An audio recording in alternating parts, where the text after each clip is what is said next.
This is Ira Gorlick. And this part two of natural monopolies, I'm going to focus on a specific aspect of natural monopolies where you don't hear much about, but I think is absolutely critical, specifically in talking about telecommunication, and that's physical geography. So while economists almost always focus on the cost variables when discussing natural monopolies, I have another important yet often ignored reason for a natural monopoly. I call it physical geography.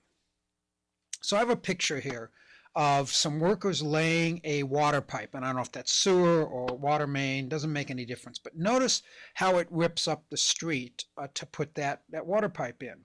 So if you look at the neighbors who are adjacent to this street, they might say, look, as a community, we don't want to tear up our streets for multiple water pipes. First of all, physically, you couldn't have more than a couple, but why do that? Let's only have one water pipe on our street, or one electrical line, or one sewer line.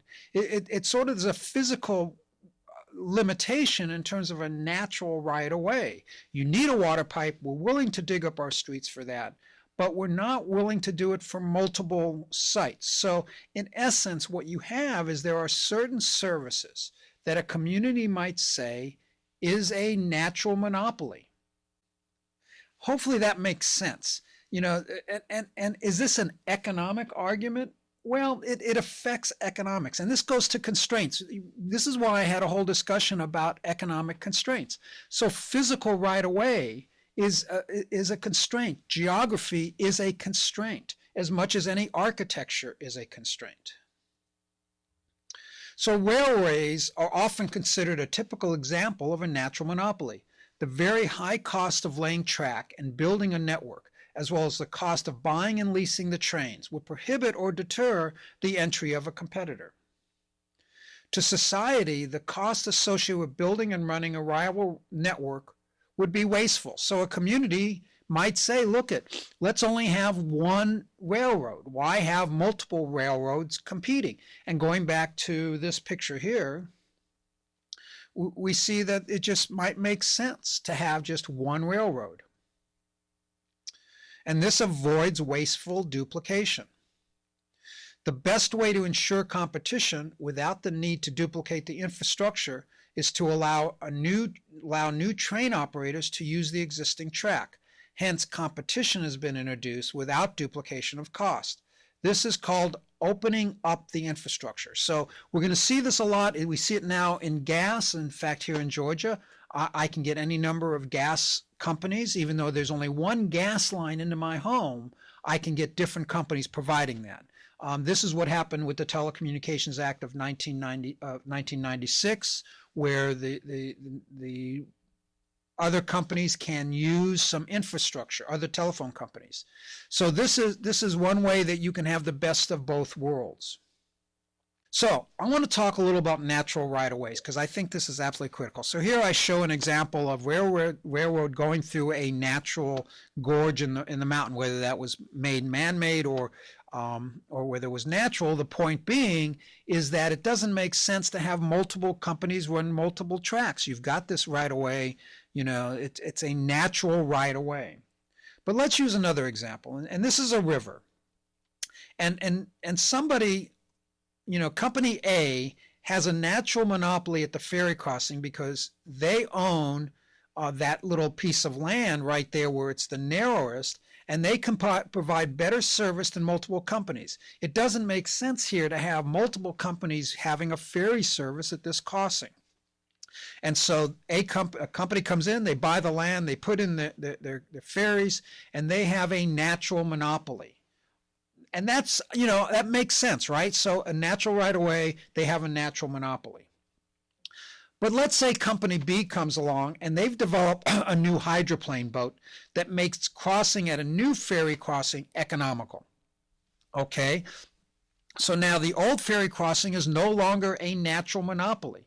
But here's where it becomes important for me. Company A should not use its monopoly position to prevent Company B from operating. If they did, they would be a bad actor. And Company A should not get the government to give them a natural monopoly, preventing Company B from operating. And this goes to the 1934 Telecom Act. And I think herein, in my mind, encompasses exactly what we're saying. So you have a natural monopoly. It exists in Company A.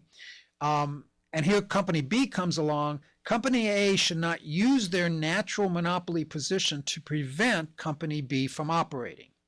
Hopefully that makes sense. So to me, as a bias, I'm not sure I'm against necessarily a natural monopoly, but I'm very much against a company using that monopoly position to prevent new competition.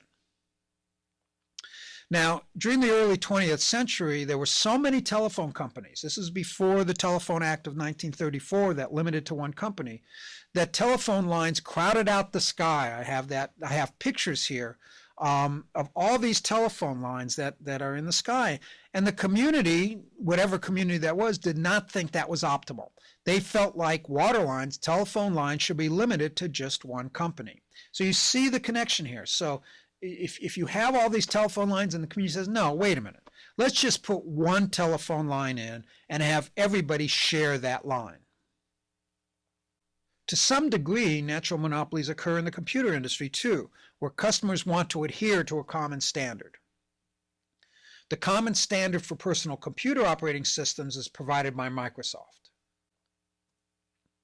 Alternative operating systems for personal computers such as Linux do not make sense for most consumers, so Microsoft has considerable monopoly power. And I don't know if this is still the fact, but last time I looked at it in the business world, Microsoft has like 80% of the business operating systems.